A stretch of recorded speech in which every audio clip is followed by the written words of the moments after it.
దేవుని వాక్య ప్రత్యక్షత సంఘానికి అర్థం అవ్వట్లేదు. హల్లెలూయా. దేవుని వాక్య ప్రత్యక్షత ఎప్పుడైతే సంఘానికి అర్థమవుతుందో మనమేమిటో మనం అర్థమవుతాం. దేవుడు సరైన రీతిలో మనం అర్థం చేసుకోలేకపోతే మనమేమిటో మనం అర్థం చేసుకోలేము. తండ్రి యొక్క హృదయం ఎలాంటిదో నిన్న వాక్యములో నేను చెప్పాను. దేవుడు తండ్రిగా ప్రజెంటేషన్ చేస్తున్నాడు. తండ్రి యొక్క హృదయం ఏంటో తెలియపరుస్తున్నాడు. అలాగే ఈరోజు నేను చెప్పే వాక్యం ఏంటంటే తండ్రి ఎలాగ ఉన్నాడు. ఫస్ట్ ఆయన యొక్క గుణ లక్షణాలు ఏమిటి, సంఘానికి ఆయనకు ఉన్న సంబంధం ఏమిటి, అది ఎప్పుడైతే సంఘము తెలుసుకుంటుందో పరిపూర్ణతలోకి వెళతాది.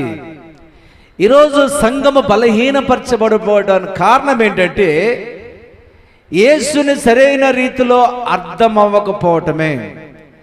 దేవుడంటే ఏ స్థాయిలో ఉంటాడు, దేవుడు ఎలాగుంటాడు, దేవుడు ఈ భూమి మీద ఎందుకు రావాల్సి వచ్చింది, ఆయన కుమారుడు ఎందుకు పంపవలసి వచ్చింది, సంఘానికి ఆయనకున్న సంబంధం ఏమిటి, అది ఈరోజు ఆ ప్రత్యక్షత మనం తెలుసుకోలేక ఇంకా క్రైస్తవులుగా అనుకుంటూ బ్రతుకుతున్నా కానీ ఆ క్రైస్తవులనే పదాన్ని కూడా అర్థం తెలియని స్థితిలో మనం ఉండటానికి కారణం ఏంటంటే వాక్య జ్ఞానము సరిగ్గా తెలియకపోవటమే. అందుకనే దేవుని యొక్క వాక్యము ఓషియా గ్రంథములు ఏంటంటే నా జనులు జ్ఞానము లేక నశించిపోతున్నారు. ఏ జ్ఞానము గురించి మాట్లాడుతున్నాడంటే వాక్య ప్రత్యక్షత. ఈరోజు దేవుడు ఎలాగ మనల్ని సంఘాన్ని ఐక్యపరిచాడంటే యోహాను సువార్త 8వ అధ్యాయము 12వ వాక్యం, యోహాను సువార్త 9వ అధ్యాయం 5వ వాక్యంలో ఏమనంటే ఆయన ఎలాగుంటాడంటే నేను వెలుగై ఉన్నాను. ఆయన ఎలాగున్నాడంటే ఆయనకి స్వరూపం అనేది ఎవరు గ్రహించలేరు. ఆయన ఎలాగుంటాడని ఎవరు చెప్పలేరు. కానీ ఆయన ఏమని స్టేట్మెంట్ ఇస్తున్నాడంటే నేను వెలుగై ఉన్నాను. వెలుగు మనల్ని పరిశీలన చేస్తే, వెలుగును పరిశీలన చేస్తే వెలుగు ఎప్పుడు కూడా ప్రకాశిస్తూ ఉంటుంది. వెలుగు దారి చూపెడుతూ ఉంటుంది. వెలుగు వెళ్ళగానే చీకటి పారిపోతూ ఉంటుంది. అందుకనే ఆయన వెలుగై ఉండి ఆయన నేను వెలుగై ఉండడమే కాదు కానీ మీరు కూడా లోకానికి వెలుగై ఉన్నారని మత్తయి సువార్త 5వ అధ్యాయం 14వ వాక్యంలో మీరు కూడా లోకమునకు వెలుగై ఉన్నారు. ఆయన వెలుగై ఉన్నాడంటే డౌట్ పడనవసరం లేదు. ఆయన వెలుగై ఉన్నాడంటే లేము, సందేహము రాదు, సందేహించడానికి ఎటువంటి ఆస్కారం లేదు. ఆయన ఎందుకంటే దేవుడు వెలుగై ఉన్నాడే మనం నమ్ముతాం. ఎందుకు నమ్ముతామంటే ఆయన పరిశుద్ధుడు, పాపము లేనివాడు, దేవుని కుమారుడు ఉన్నాడండి, వెలుగై ఉంటాడంటే మనం నమ్ముతాం. అది సంఘానికి జ్ఞానము, సంఘానికి ఆ జ్ఞానం అందుతుంది. కానీ ఆయన ఏమంటున్నాడంటే యేసు ప్రభు డైరెక్ట్ స్టేట్మెంట్ ఏమిస్తాడంటే నేనే కాదు వెలుగు, మీరు కూడా వెలుగై ఉన్నారు. అంటే సంఘము మనం ఏ స్థాయిలో ఉన్నామో, ఎవరిని కలిగి ఉన్నామో, ఎలా మన పరిస్థితి ఉందో మనం అర్థం అవ్వట్లేదు. కారణం ఏంటంటే వాక్య ప్రత్యక్షత మనకు అర్థపడలేదు. అందుకనే ఈ అపవాది ఏం చేస్తుందంటే దేవుడెవరో తెలియపరుస్తుంది, కుమారుడెవరో తెలియపరుస్తుంది, సాతానెవరో తెలియపరుస్తుంది, సంఘము ఎవరిని కలిగి ఉన్నావో అది బయలుపరచదు. అది వెలుగును చూడాలంటే ఈ సామాన్యముగా ఒక వెలుగును చూడాలంటే ఈ కంటితో మనం చూస్తాం. ఆ కన్నుల ద్వారా వెలుగును చూస్తాం. ఆ వెలుగు ద్వారా వస్తువులు చూస్తున్నాం. వెలుగే లేకపోతే వస్తువులు చూడలేము. అందుకనే దేవుడు ఏమిటంటే, నేను అర్థం అవ్వాలంటే వెలుగు ద్వారా నువ్వు చూడాలి. వెలుగు ఏమన్నాడంటే, వెలుగును గురించి ఏమనంటే, వెలుగు వాక్యముతో పోల్చాడు. యేసు ప్రభు అన్నాడు, నేను వెలుగై ఉన్నాను అంటే ఎవరు చెప్తున్నాడు? యేసు ప్రభు వెలుగై ఉన్నాడు. ఆ వెలుగు వాక్యముతో పోలుస్తున్నాడు. అంటే మనం ఎలాగ చూడాలంటే, దేవుని కనుగోవాలంటే ఆ వాక్యము ద్వారా దేవుని కనుగోగలుగుతాం. వాక్యము ద్వారా చూడకుండా దేవుడు నీకు అర్థం కాడు. సంఘానికి ఇప్పుడు కూడా మనం ఏమై ఉన్నాం, దేవుడు మనకేమి చేశాడు, దేవుడికి మనకున్న సంబంధం ఏమిటి, అది అర్థం అవ్వకుండా ఈ యుగ సంబంధమైన దయ్యం ఏం చేస్తుందంటే, 2 కొరింథీయులకు రాసిన పత్రిక 4వ అధ్యాయము 4వ వచనములో ఏమని చెప్తుందంటే, ఈ యుగ సంబంధమైన దయ్యము ఈ మనోనేత్రాల గుడ్డితనము కలుగు చేస్తుంది. హల్లెలూయా.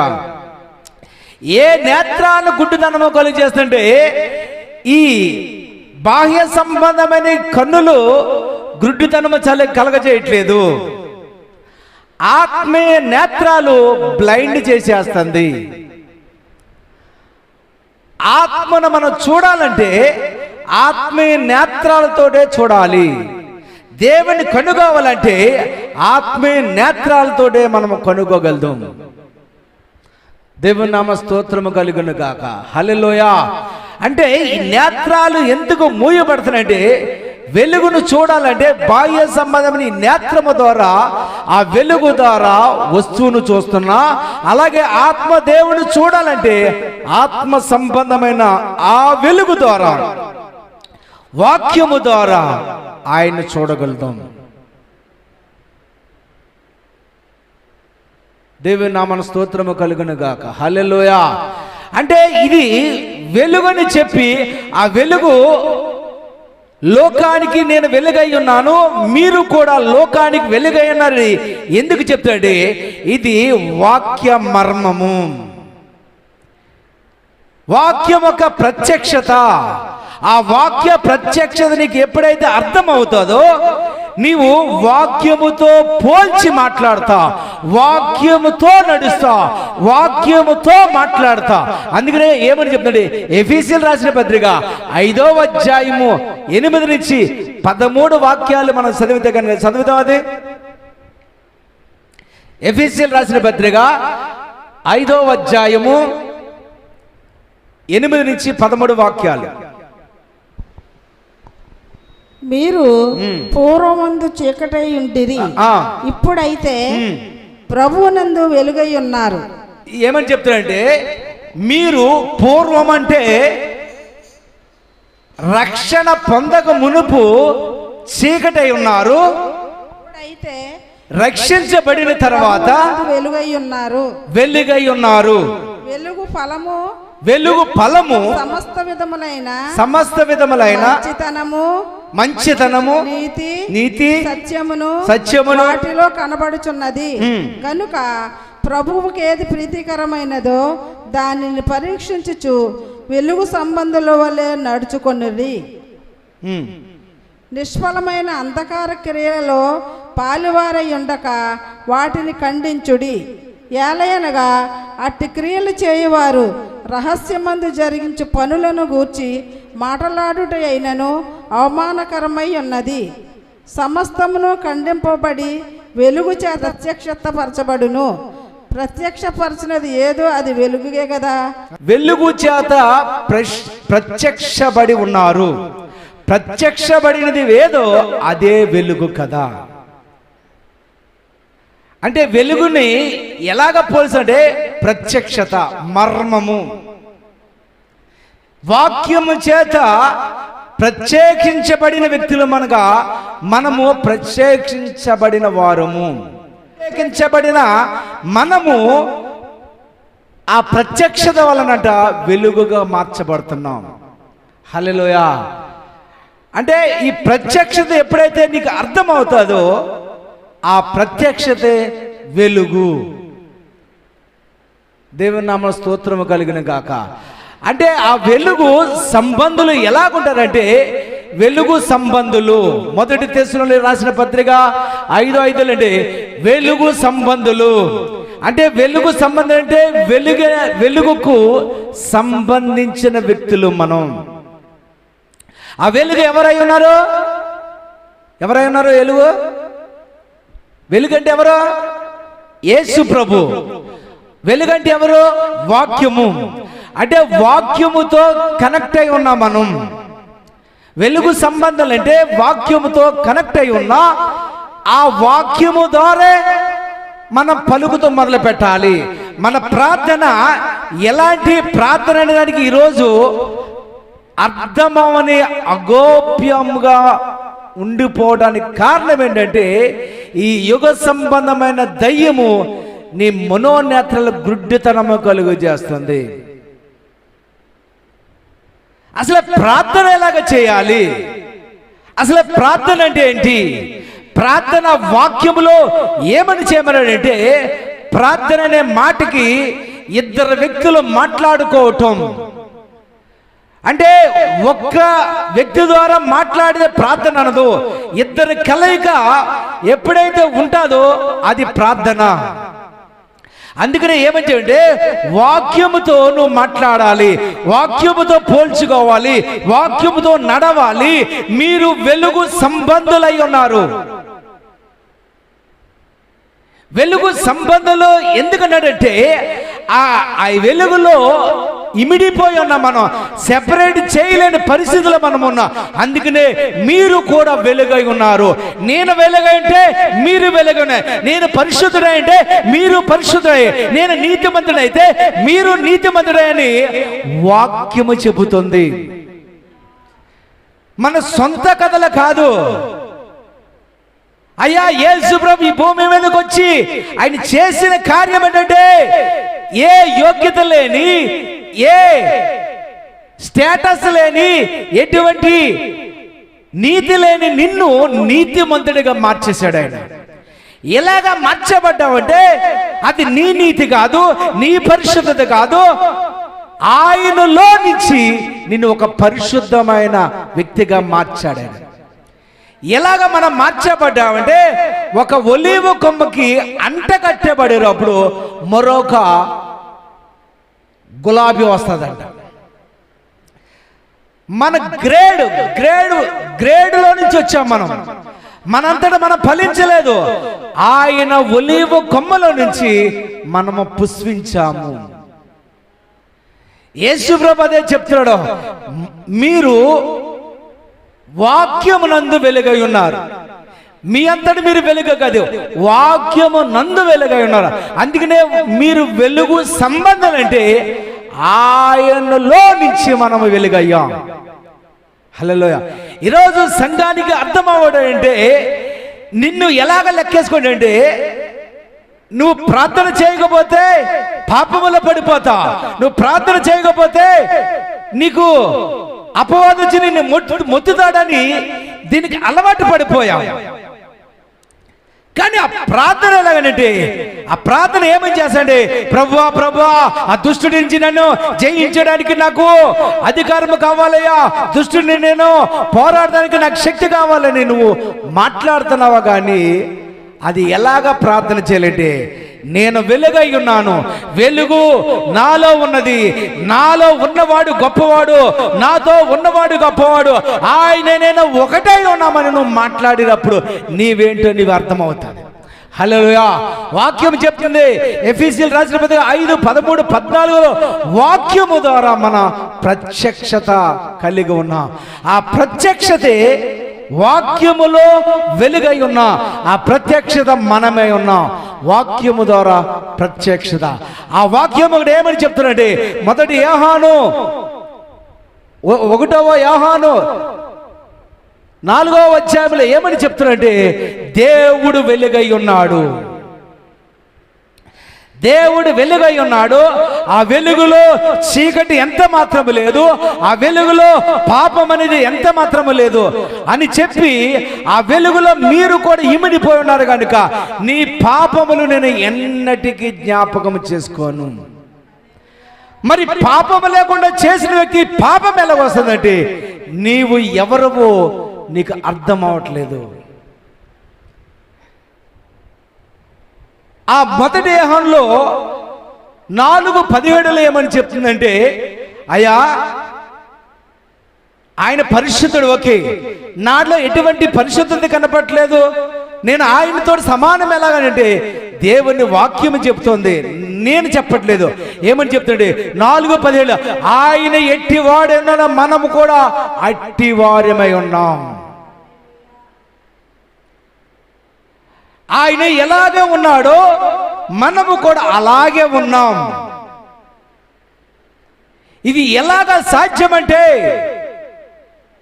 యేసు ప్రభు ఈ భూమి మీదకి వచ్చి ఆ తండ్రికి హృదయం ఎలాగుంటాదో, ఒక కుమారుడి తండ్రి ఎలాగ చూస్తాడో అలాగా మాట్లాడుతున్నాడు ఆయన. హల్లెలూయా.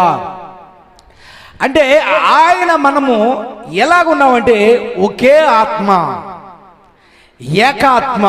మొదటి కొరింథీయులకు రాసిన పత్రిక 6:17 అంటే ఒక్క ఆత్మ. ఆయనతో ఎవరైతే కలిస్తారో ఏకాత్మ. రెండు డబల్ ఆత్మలు లేవు. నువ్వు రక్షణ పొందినప్పుడు మరొక ఆత్మ, రక్షించబడినప్పుడు ఏకాత్మ. ఏకాత్మ ఒకే మాట. ఆయన ఏం చెప్తుంటే ఆయనతో కనెక్ట్ అయి ఉన్నా. హల్లెలూయా, హల్లెలూయా. అంటే ఇది ఈ ఒక్క ఆత్మ అవటానికి, ఆయన వెలుగై ఉండటానికి దీని అంతటికి రహస్యం ఏంటంటే అభిషేకం. ఎప్పుడైతే అభిషేకము, యేసు ప్రభు పొందిన అభిషేకం వేరు, సంఘము పొందిన అభిషేకం వేరు. సంఘము ఎలాగ ఉద్భవించింది, యేసు ప్రభు పొందిన అభిషేకం ఏంటి, సంఘము పెంతెకొస్తు దినమని దిగిన అభిషేకం ఏంటి, రెండింటికి డిఫరెంట్ ఏంటంటే ఆయన బాప్తిజము తీసుకున్నప్పుడు ఆకాశము తెరవబడ్డదంట. ఈయన నా ప్రియ కుమారుడు, ఈయన నేను ఆనందించుచున్నాను అని పావురు వలె ఆయన మీదకి వచ్చిందంట. హల్లెలూయా. ఎప్పుడైతే ఆ మాట తండ్రైన దేవుడు పలికాడో ఆకాశము తెరవబడ్డా. అంటే యేసయ్య మాట ఎంత శక్తిమంతండి. నా ప్రియ కుమారుడు అనగానే ఆకాశం తెరవబడిపోయింది. దేవుని వాక్యములో అంత శక్తి ఉంది. అంటే పరలోకము మూయబడిన పరిచర్య, పరలోకము తెరవబడిన పరిచర్య. ఎప్పుడైతే ఆయన బాప్తిజం తీసుకున్నాడో పరలోకము తెరవబడిన పరిచర్య జరుగుతుంది. ఆయన స్వరం వింటున్నాడు, తండ్రి స్వరం వింటున్నాడు. తండ్రి స్వరం వినకపోతే నువ్వు పరలోకము కింద లేవు, పరలోకం మూయబడిన ఆ క్రింద నడుస్తున్నా. అదే అభిషేకం మరొకసారి యేసు ప్రభు మీదకి వచ్చింది. నీటి బాప్తిజం తీసుకున్నప్పుడు ఆకాశం తెరవబడ్డది. నెక్స్ట్ అపోస్తలుల గారి 10వ అధ్యాయం 38వ వాక్యంలో చూస్తే గనుక అక్కడ ఎలాగా దేవుడు అభిషేకించబడ్డాడంటే, దేవుడు అదేదనగా నజరేయుడైన యేసుని పరిశుద్ధాత్మతో శక్తితోనూ అభిషేకించననిది దేవుడు ఆయనకు తోడై ఉన్నాడు. మేలు చేసు అపవాది చేత పీడించబడుని స్వస్థపరచు సంచరించుచున్నాడంట.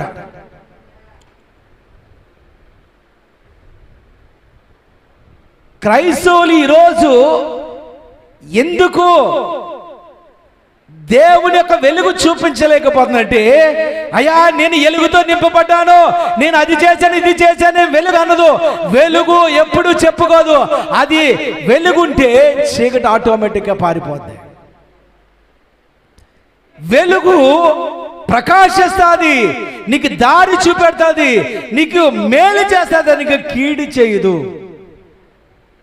అందుకని ఆయన ఏం చెప్తాడంటే, అదేదనగా దేవుడు ఆయన్ని పరిశుద్ధాత్మతోను శక్తితోను అభిషేకించినది మేలు చేయొచ్చు, అపవాది చేత పీడించబడి వారిని స్వస్థపరచుతూ సంచరించుచున్నాడంట. అయ్యా మనము యేసు ప్రభు అభిషేకము పొందకుండా దేవుడు నీకు అర్థమవుడు. అభిషేకము నీకు తెలియకుండా నీవేంటి నీకు అర్థమవుదు. అయ్యా ఈ రోజు కూడా అనేకమైన సంఘాలు ఉన్నాయి, దేవుని వాక్యం అంటున్నారు. అయ్యా రేపు చనిపోయినప్పుడు నువ్వు ఎక్కడికి వెళ్తావండి? ఏమోనయ్యా అంటే దేవుడు నీకు పూర్తిగా అర్థం అవ్వకపోవడం కారణం ఏంటంటే, నీకు బోధించే టీచర్ సరైన టీచర్ కాదు. ఆ భూమి సరిగ్గా లేకపోతే విత్తనము మొలదు. భూమి సారవంతముగా ఉంటేనే ఆ మొక్కలు మొలిచి ఫలభరితముగా అవుతాయి. మేని దీంట్లో ఆ ఫలించలేకపోవడానికి, ఆ యొక్క మొక్క పుష్పించలేకపోవడానికి కారణం ఏంటంటే భూమి. ఆ భూమి సారములు సరిగ్గా లేకపోతే ఆ మొక్క మలవదు. హల్లెలూయా. ఆ విత్తనము ప్రకాశించింది. అందుకని ఆయన ఏంటంటే అభిషేకించినప్పుడు మొట్టమొదటిగా నీటిలో బాప్తిసం తీసుకున్నప్పుడు యేసు ప్రభుపై పరలోకము తెరవబడాలి. పరిశుద్ధాత్మ దేవుడు పావురు రూపంలో వచ్చాడు. మరలా సంఘం మీదకి పెంతుకొస్తు దినములో దిగినప్పుడు అదే పరిశుద్ధాత్మ దేవుడు పావురు రూపంలో రాలేదు, అగ్ని రూపంలో వచ్చాడు. హల్లెలూయా. యేసు ప్రభుకేమో పావురు రూపంలో వస్తే సంఘం మీదకి అగ్ని రూపంలో వచ్చాడు. హల్లెలూయా. ఆయన దహించి అగ్ని అయి ఉన్నాడు. అంటే అదే పరిశుద్ధాత్మ దేవుడు యేసుని ఒక సాత్వికుడిగా తీసుకువెళ్తుండే మనవల్ని సంఘాన్ని యోధా గోత్రపు సింహములా నడవాలని కోరుకుంటున్నాడు. దేవుని నామ స్తోత్రము కలుగును గాక. హల్లెలూయా. హోలీ స్పిరిట్ అభిషేకం నీ మీదకి వచ్చినప్పుడు మేలు చేస్తా. మేలంటే ఎలాంటి మేలంటే దేవుని యొక్క వాక్యం చెప్తే బీదలైన వారికి సువార్త ప్రకటిస్తావట. ఎవరు బీదోళ్ళు? దేవుని వాక్య ప్రత్యక్షత ఎవరైతే తెలియకుండా ఉంటారో వాళ్ళు బీదవాళ్ళతో పొడిచారు. ఆత్మ గురించి మాట్లాడుతున్నాడు. బీదవాళ్ళు అంటే యేసుని సరిగ్గా అర్థం అవ్వని వాళ్ళు బీదవాళ్ళు. హల్లెలూయా. ఏమీ లేనంటి వాళ్ళు. దేవుని వాక్యము ఆ ప్రత్యక్ష మనకి అర్థం ఎప్పుడైతుంది చూడండి. ఈ మాట నేను చెప్తాను. ఇది దేవుడు సంఘానికి అర్థం కాని విషయం ఏంటంటే, మనము ఒక నార్మల్ వ్యక్తి, ఈ రవి అనే వ్యక్తి మామూలు సామాన్యమైన మానవుడిగా నేను అనుకుంటున్నాను. కానీ దేవుడు ఏమన్నాడంటే, ఈ మానవ శరీరంలో అసాధారణమైన వ్యక్తి ఒక వ్యక్తి ఉన్నాడు. నీలో ఉన్న వ్యక్తిని చూడు, నీవేదో నువ్వు చూడొద్దు. నీవు రక్షణ పొందినప్పుడు నువ్వు ఒక వ్యక్తివి, రక్షించబడినప్పుడు నీవు మరొక వ్యక్తిగా మార్చబడ్డావు. అంటే యేసు నువ్వు ఏకాత్మయునిగా ఒకే ఆత్మ. ఆయన ఎలాగ మాట్లాడండి? యేసు ప్రభు యొక్క ఆత్మ ఎలాగ మాట్లాడి, తండ్రి నేను ఏకమై ఉన్నా, తండ్రి నేను ఒకటై ఉన్నా, తండ్రి పనులు నేను చేస్తున్నాను, తండ్రి యొక్క స్వరం వింటాను, నా మాటలు కాదు, నేను చెప్పే మాటలు నా తండ్రి మాటలని తండ్రిని సంబోధిస్తున్నాడు. హల్లెలూయా. రక్షణ అంటే నీ మాటలు కాదు, రక్షణ అంటే నీ పనులు కాదు, రక్షణ అంటే నీ పరిశుద్ధత కాదు. రక్షణలో ఇమిడి ఉన్న ప్రత్యక్షత అంటే యేసుని కలిగి ఉన్నా నువ్వు. ఎప్పుడైతే నువ్వు అలాగ గ్రహిస్తావో పాపమని నీ కాళ్ళ దగ్గరకు వస్తుంది. ఆయన సెపరేట్గా నువ్వు చూస్తే కనుక భయము నీకు ఎంబడిస్తుంది. అయ్యా ఎలాగంటే శిష్యులు కూడా ఇదే పని చేశారు. ఆయన ధోనిలో ప్రయాణం చేస్తున్నారు, సముద్రము గుండా ప్రయాణం చేసినప్పుడు ఆయన అమరములో పండుకొని అద్దరకు వెళదామని ఆ మాట చెప్పి పడుకున్నప్పుడు తుఫాన్ వచ్చింది. తుఫాన్ వచ్చినప్పుడు ఈ శిష్యులు వచ్చి యేసు దగ్గరికి వచ్చి అన్నారు, అయ్యా అయ్యా తుఫాన్ వచ్చేస్తుంది, మేము చనిపోతాం, నీకు చింత లేదా అని యేసు ప్రభుని అడుగుతున్నారు. అప్పటి వరకు ఆయన చేసిన అద్భుతాలు చూశారు. 2 చేపలు 5 రొట్లు అనేక వేల మంది పంచడం చూశారు. చనిపోయిన వాళ్ళు లేవడం చూశారు. మరలా యేసు ప్రభుని ప్రశ్నలు వేస్తున్నారు. ఆయన చెప్తున్నాడు, విశ్వాసము లేకుండా ఎందుకు ఇలాగ మాట్లాడుతున్నారు? ఈ ధోనిలో ఉన్న వ్యక్తి ఎవరో మీకు తెలియట్లేదు. నా మాటకు శక్తి ఎంత ఉందో నీకు తెలియట్లేదు. ఒక్కసారి పలికితే వెలుగు పలికిన దేవుడు, వెలుగు కలిగిన దేవుడు, ఆ దేవుడు ఈ ధోనిలో ఉన్న దేవుడు అద్దరికి వెళ్దామంటే అద్దరికి వెళ్ళవలసిందే. భూమి ఆకాశంలో గతించబోయినా నా మాట గతించబోదని చెప్పిన మాట ఆ ధోనిలో ఉన్న వ్యక్తి ఎవరో ఇలా కనుగోలేకపోతున్నారు. అలాగే ఈ మానవ దేహమనే ధోనిలో ఉన్న వ్యక్తి ఎవరు నువ్వు కలిగను నీకు అర్థమవుతే నీవు నీ కోసం నువ్వు బ్రతక. యేసు ప్రభు ఎలాగ చేశాడో యేసు ప్రభు ఎంబడిస్తా, యేసు ప్రభులాగా మాట్లాడతా. రేపు చనిపోతే నువ్వు ఎక్కడికి వెళ్తావు నీకు ఒక గమ్యం అనేది తెలుస్తుంది. అది కూడా తెలియకుండా ఇంకా నువ్వు ప్రార్థనకు వెళ్ళి ప్రార్థన అంటేనే సరిగా అర్థం కావడం లేదు. హల్లెలూయా. అందుకనే దేవుని వాక్యుడే అభిషేకం చాలా ప్రాముఖ్యమే. అభిషేకం ఎప్పుడైతే నీ మీదకి వచ్చిందో నీవు మేలు చేయడం మొదలు పెడతావు. తర్వాత దేవుడు ఆయనకు తోడై ఉన్నాడు. ఎవరికి తోడై ఉన్నాడు? యేసు ప్రభు కంట అభిషేకం ఎప్పుడైతే వచ్చిందో ఆయన తోడై ఉన్నాడంట. తోడంటే కలిసి ఒకటిగా ఉన్నారంట. ఒకటే ఉండే ఏం పని చేస్తాడే? అపవాది చేత పీడించబడి వారిని స్వస్థపరుస్తాడంట. మేలేం చేస్తానంటే ఒక సంఘము ఎలాగ బంధించబడుతుందంటే ఆర్థిక విషయముల బంధన, కుల కట్లు, మత కట్లు లేదా ఆచారబద్ధమైన కట్లు, ఇలాగ బంధించబడే బంధకములో బంధించేది అపవాది. ఆ అపవాదిని ఆ పీడించబడిన వారిని స్వస్థపరిచి సంచరించినంటే ఆయన నడుస్తున్నాడ. నేను నా దేవుడు నన్ను అభిషేకించినప్పుడు ఇలాంటి పేదవాళ్ళని రక్షించడానికి, అగమ్య స్థానంలో ఉన్న వాళ్ళని, చీకటిలో ఉన్న వాళ్ళని వెలుగు నేను రప్పించడానికి వచ్చానండి. నేను లోకానికి వెలుగై ఉన్నాను.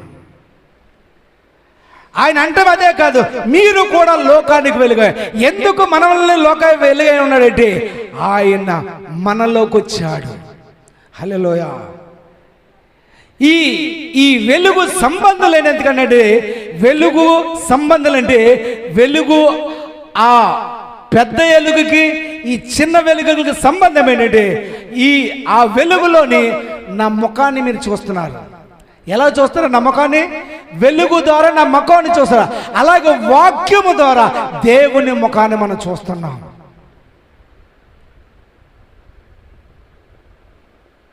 నీ నీతి కాదు, దేవుని నీతి ద్వారా. ఎలాగ వాక్యం ఉంటే 2వ కొరింథీయులకు రాసిన పత్రిక 5వ అధ్యాయము 21వ వచనంలో నువ్వు నీతిమంతుడవా అంటే, అయ్యా నేను ఏ నీతి కార్యాలు చేయట్లేదయ్యా, నేను పనికిమాలిన పనులు చేస్తున్నాను, ఏ నీతి లేదు అని నువ్వు అనొచ్చు. కానీ నీకు నీతి అనేది మనిషికి ఇవ్వబడినది కాదు. నీతి అనే పదము దేవుడికి ఇచ్చిన పదం. అది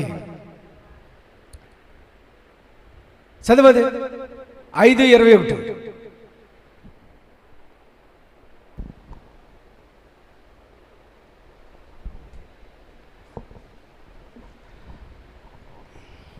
రెండవ కొరింథీయులు 5:21. ఎందుకనగా మనం ఆయన యందు దేవుని నీతి యగునట్లు పాపమెరుగని ఆయనను మన కోసము పాపముగా చేసే. చూడ మళ్ళీ ఇక్కడ కూడా చూడండి, ఎందుకనగా మనము ఆయన యందు ఇక్కడ కూడా కనెక్షన్ చేస్తున్నాడు. నీ అంతటం కాదు, దేవుని యందు, యేసు క్రీస్తునందు దేవుని నీతి అగినట్లు. ఎవరి యందంట? వెలుగు యందు, వాక్యమైన వెలుగు ద్వారా నువ్వు నీతిగా మార్చబడ్డా. హల్లెలూయా. ఎలాగా మార్చబడ్డాడే? తండ్రి యొక్క హృదయం తెలియట్లేదు. ఈ పరిశీలన శాస్త్రులు కూడా ఏం చేస్తాడు?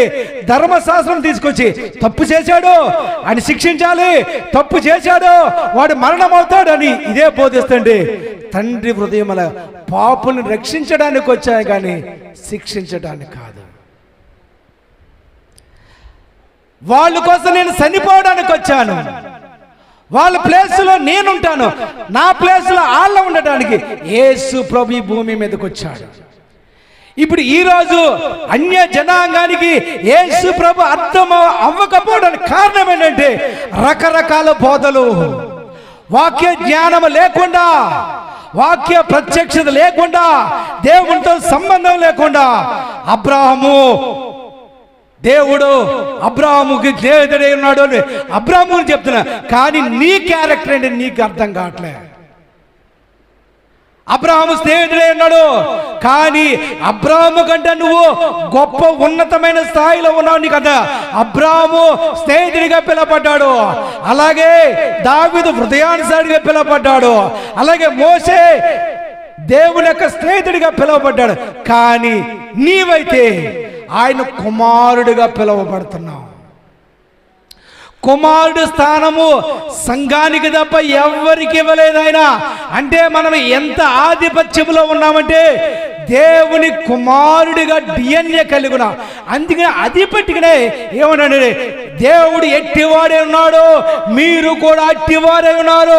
దేవుడు ఉన్న డిఎన్ఏ మీలో ఉంది, ఆయన పరిశుద్ధత మీలో ఉంది, ఆయన నీతి మీలో ఉందని ఖచ్చితంగా దేవుని వాక్యములో చెబుతున్నాడు. నీ ప్రార్థన ఎలాగొంటుంది? అయ్యా నన్ను స్వస్థపరచు, నన్ను స్వస్థపరచు, నాకు ఆస్తి అంతస్తి ఇదే పలుకుతున్నా. ఆయన అంటే ఫిలిప్పీలు రాసిన పత్రిక, ఆయన సమస్తము గుప్తమలై ఉన్నది, ఆయన దరిద్రుడైన మిమ్మల్ని ధనవంతులు అవ్వాలని ఆయన దరిద్రుడిగా మార్చబడ్డాడట. మీ రోగాలు తగ్గాలని మొదట పేతురు 2:24 ఆయన పొందిన దెబ్బల ద్వారా మీరు స్వస్థత నొందితిరి. ప్రతి దానికి వాక్యం కనెక్ట్ అయి ఉంటుంది. అయ్యా నా క్యారెక్టరు, నా నీతి మురికి గుడ్డతో సమానం, కానీ ఆయన నీతి ఏ పాపము లేని నీతి, ఆయన పరిశుద్ధత ఎటువంటి కల్మషం లేనిది. అలాంటి పరిశుద్ధత నాకు ఇచ్చాడు, అటువంటి నీతి నాకు ఇచ్చాడు. నా కల్మషం అంతా ఆయన తీసేసుకుని ఆయన దేవుని నీతి తగినట్లుగా నన్ను మార్చేశాడు. ఇది ప్రత్యక్షత, సంఘానికి కలిగిన ప్రత్యక్షత. అందుకనే ఆ ప్రత్యక్షతే మీరే వెలుగు. వెలుగంటే ప్రత్యక్షత, ప్రత్యేకించబడిన వారు. హల్లెలూయా. దేవుని నామమున స్తోత్రము కలిగిన గాక. హల్లెలూయా. ఈ ప్రత్యక్షత ఎవరు ఈ ప్రపంచానికి తెలియపరిచారంటే, ప్రపంచాన్ని ఒకే ఒక వ్యక్తి ప్రభావితం చేయగలిగాడంటే ఆయనే నజరేయుడైన యేసు. ఆయన బోధలు ఎలాగంటే ఆయన బోధలు అందరూ కూడా ఆకర్షించబడ్డాయి. అటువంటి యేసుని ఎలాగైతే ప్రభావితం చేశాడో అదే ప్రభావితం చేయగల మరొక వ్యక్తిని మన బైబిల్లో అపోస్తలుడైన పౌలు. అపోస్తలుడైన పౌలు ఒక కిరాతకుడు, ఒక దుర్మార్గుడు, ఒక హానికరుడు, హంతకుడు, సంఘాన్ని హింసించడానికి బయలుదేరిన వ్యక్తి. దమస్కా పట్టణములో అపోస్తలుల గారు 9వ అధ్యాయంలో దమస్కానే ఆ పట్టణములో ఎన్కౌంటర్ జరిగాడు. ఎన్కౌంటర్ అవ్వాడు. ఎన్కౌంటర్ అవ్వగానే ఆ సౌలు మీద ప్రకాశమైన వెలుగు కలిగిందంట. ఆ వెలుగులో ఒక స్వరం నడుతుంది, ఓ నువ్వు ఎవడవయ్యా, నువ్వు నా మీద ఇలాగా ప్రకాశించావంటే నీవు హింసించే యేసుని అంటున్నాడు. అయ్యా నిన్ను నేను ఎప్పుడు హింసించానండి? సంఘాన్ని హింసిస్తున్నా.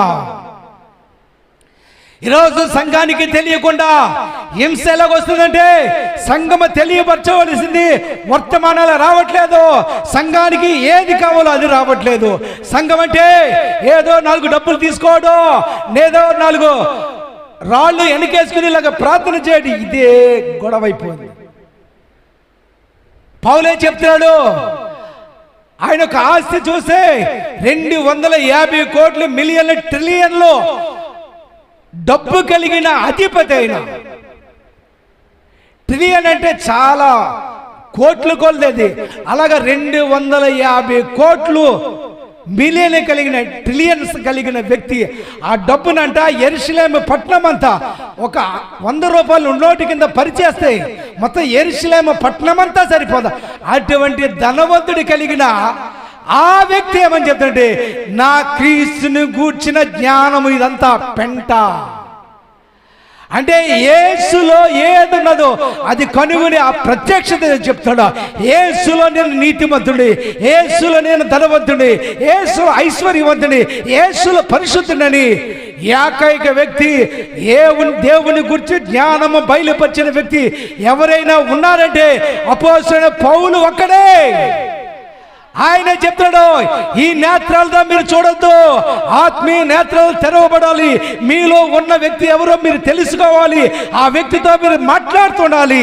రాను రాను రాను రాను ఆ వెలుగులో మీరుంటే మీరు ఒకరోజు వెలుగుగా మారిపోతారు. లోపల వెలుగు ఉంది, ఆ లోపల వెలుగు ఉండాలంటే బయటికి ప్రకాశించాలి. హల్లెలూయా. అంటే దేవుని యొక్క వాక్యం చెప్తుంది, మీరు లోకానికి వెలుగైనారో ఆ వెలుగు కొంచెం కింద మంచం కింద పెడతాను కాదు, అది దీపస్తంభం మీద పెట్టాలంట. దీపస్తంభం మీద వెలిగించబడితే నువ్వు వెలిగించబడిగి నువ్వు ఏ స్థితిలో నీకు అర్థం కాదు. అపవాది ఇదే చెప్తుంది, అయ్యా నువ్వు దేవుణ్ణి నమ్ముకున్నావు, ఓకే మంచిది, నువ్వు కష్టపడు, ఏదో 4 వాక్యాలు చదువుకో, 4 ప్రార్థనలు చేసుకో, నీ బతుకు నువ్వు బతుకు అంటుంది. కానీ దేవుడు నిన్ను వెలిగించడానికి కొంచెం కింద మంచం కింద పెట్టడానికి కాదు, దీపస్తంభం మీద ఉండటానికి. హల్లెలూయా. అందుకని ఈరోజు సంఘానికి అర్థం కాని విషయం ఏంటంటే, సౌలు మీద ప్రకాశించిన ఆ వెలుగు ఏం చేసిందంటే స్వరాన్ని విన్నాడు. హల్లెలూయా. ఆ యొక్క వెలుగు ప్రకాశించింది.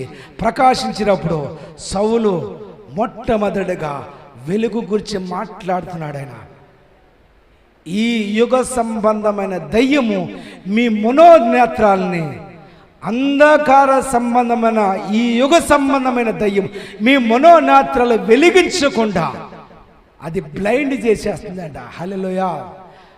అంధకారంలో వెలుగు కలిగిన దేవుడు మీలో ఉన్నాడని తెలియకుండా ఈ లోపల ఎవరిని కలిగి ఉన్నావో ఆ వ్యక్తిని తెలియకుండా నీ మనోనేత్రాలు బ్లైండ్ చేసేస్తుంది. ఈ కళ్ళు కనపడతలేదా, భూతద్దాలు వేసుకోమంటుంది. భూతద్దాలతో అక్షరాలు చూడగలుగుతాం. ఇంకా కనపడిపోతే భూతద్దాలు వేస్తుంది. కానీ ఈ కన్నులు ప్రకాశమానం లేకుండా ఆరిపేస్తుంది. హల్లెలూయా. ఆ దేవుడు మొట్టమొదటిగా ఆదియందు వెలుగు కలిగిన దేవుడు, అదే దేవుడు మనము కలిగి ఉన్నాం. ఆ ప్రత్యక్షతే మనమై ఉన్న ఆ ప్రత్యక్షతే ఏమిటంటే ఎఫెసీయులకు రాసిన పత్రిక 5:8-13 చూస్తే కనుక మనకి ఆ ప్రత్యక్షత. ఒకసారి ఈ మాట చదివి నేను ప్రార్థన చేయబోతాను. ఎఫెసీయులకు రాసిన పత్రిక 5వ అధ్యాయము 8.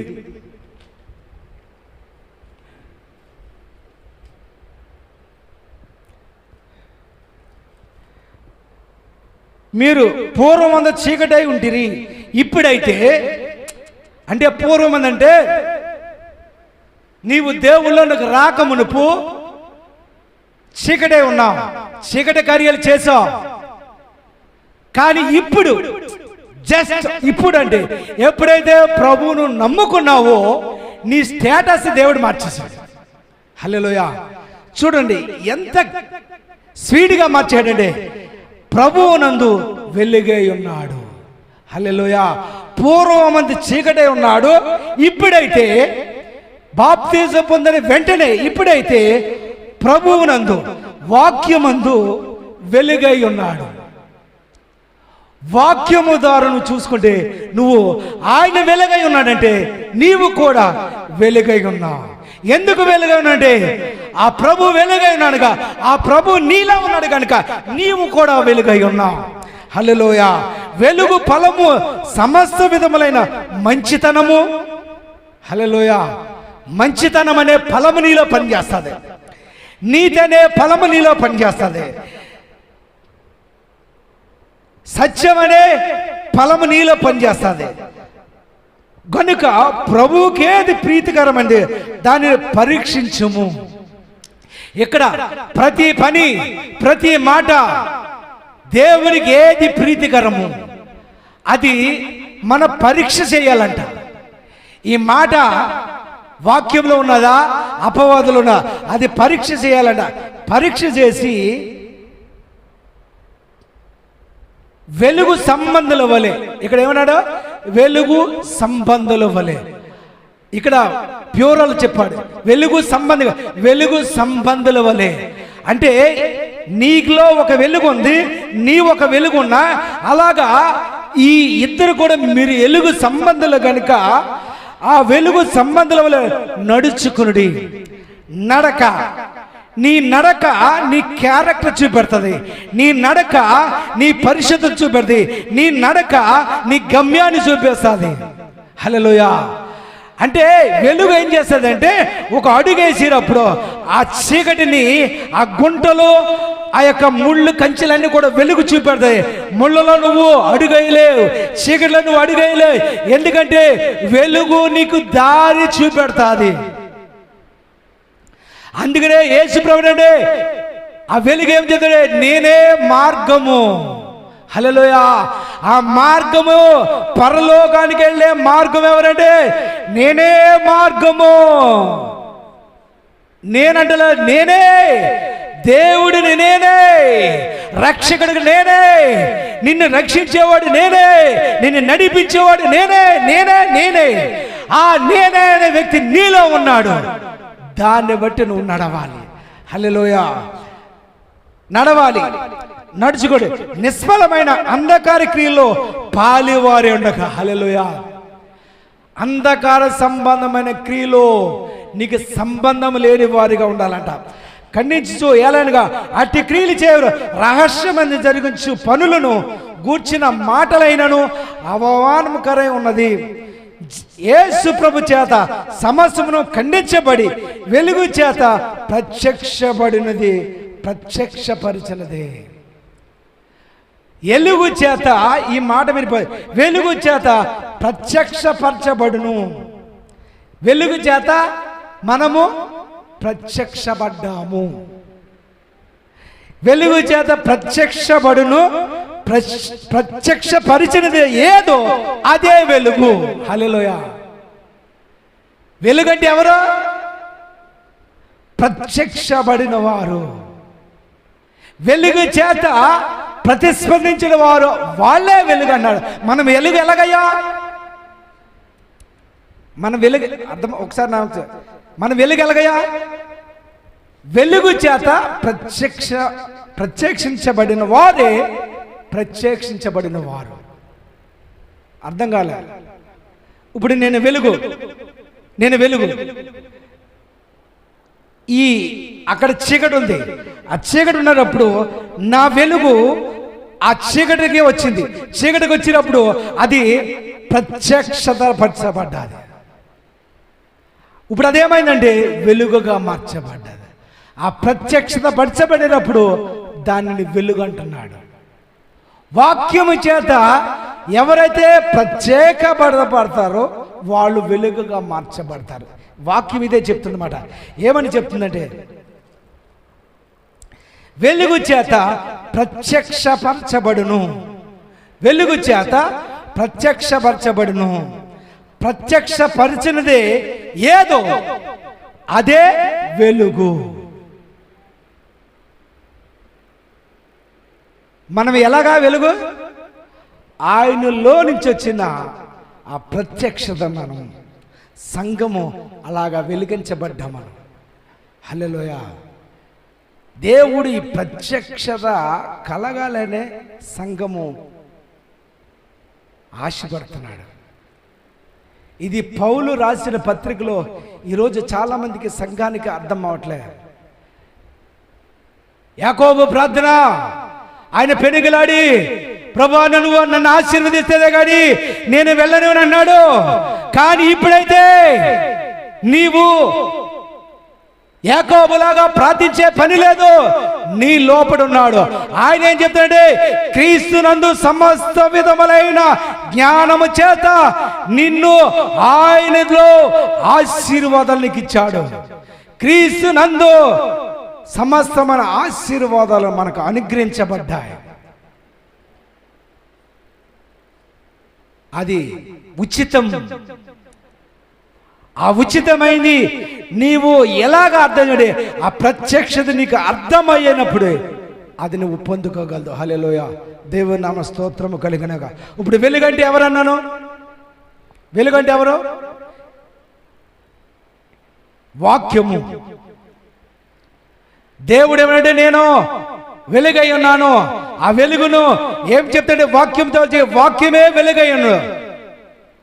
ఆ వాక్యము చీకటిలో సంచరిస్తుంటే అది గ్రహించలేకపోతుంట. మరలా ఆయనే మరొకటి ఏమన్నాడంటే, మత్తయి సువార్త 5:14లో మీరు వెలుగై ఉన్నారు అన్నాడు. ఆ వెలుగైన వ్యక్తే డైరెక్ట్ స్టేట్మెంట్ ఇస్తాడు, మీరు కూడా లోకానికి వెలుగై ఉన్నారు. అయ్యా, మనలో వెలుగు లోకానికి మనం ఎలాగ వెలుగు అంటే, ఆ వెలుగు నీలోకి వచ్చిందనుక ఆ లోకానికి నువ్వు వెలుగుగా మారిపోయావు. ఆయన ఎక్కడికి వెళ్తే అక్కడ వెలుగు ప్రకాశించింది. అలాగే నువ్వు కూడా ఎక్కడికి వెళ్తే ఆ వెలుగు ప్రకాశించి ఎలాగ ప్రగతి నీలో నుంచి ఉద్భవిస్తాడు ఆయన. కానీ ఇక్కడ నీవు ఎవరిని కలిగి ఉన్నావో అది తెలియకుండా ఏమి చేస్తుంటే ఈ మనోనేత్రములు గుడ్డితనము కలిగి చేస్తుంది. ఈ యుగ సంబంధమైన దయ్యము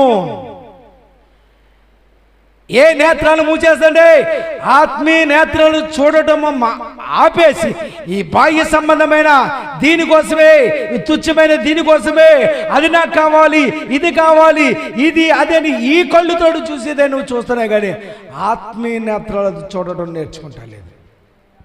హల్లెలూయా.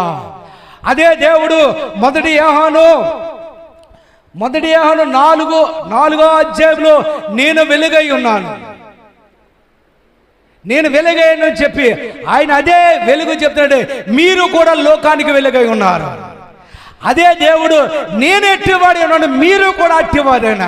నేను పరిశుద్ధుడిగా ఉంటే మీరు పరిశుద్ధుడే, నేను వెలుగై ఉంటే మీరు వెలుగై, నేను నీతిమంతుడు ఉంటే మీరు నీతిమంతుడే.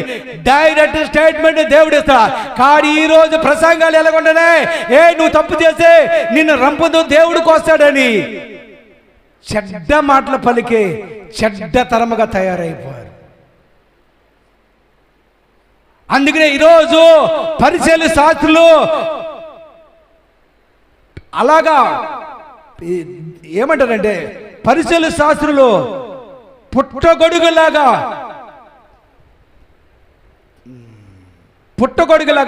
పెరిగిపోతున్నారు.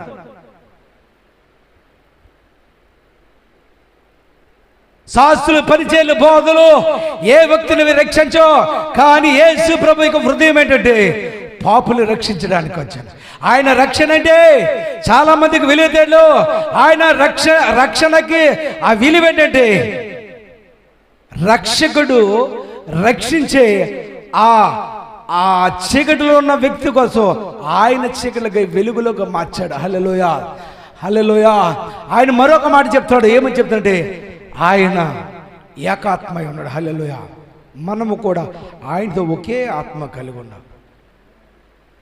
అలాగ మనం మాట్లాడేటప్పుడు మన జీవితాలు ప్రకాశిస్తాయి. హల్లెలూయా. నీకోసం నువ్వు బ్రతకో. ఒకరోజు మరణం అందరికీ వస్తుంది. మరణం అందరికీ తథ్యమే. ముందు వెనకల చనిపోతాం.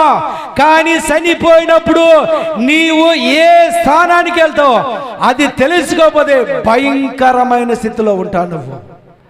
అయ్యా ఆ రోజు నేను కానుకలు ఇచ్చానయ్యా, ఆ రోజు నా సంఘం ఎంత ఉంది, నన్ను చచ్చిపోయినప్పుడు అనేక మంది జనాలు వచ్చారు, నువ్వు అనొచ్చు. కానీ ఆయన ఏమంటాడంటే, చెడ్డతరమైన మూర్ఖతరము గలవారా, నా నామము చెప్పుకుని మీరు బ్రతికారు, నేను ఏమి చేయాలో అది మీరు చేయలేకపోయారని ఆయన వేలుతో ఆయన ముక్కుసూటిగా మాట్లాడతాడు.